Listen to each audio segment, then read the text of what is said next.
Repair Clinic encourages you to perform this procedure safely. In this video, we will show one or more of these icons to alert you when to use caution.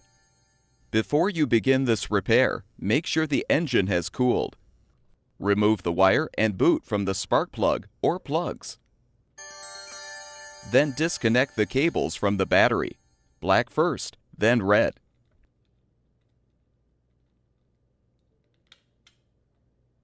Note the orientation of the wires attached to the regulator rectifier, then disconnect them.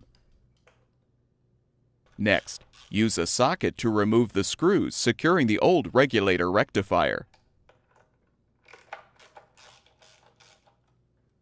And pull it off. Install the new regulator rectifier by aligning it on the blower housing. Reattach the grounding wire if applicable to your model as you secure the screws. Reconnect the wires.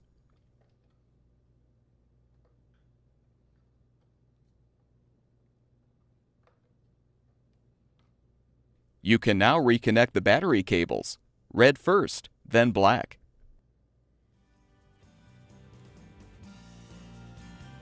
Finally, reattach the wire and boot to the spark plug or plugs.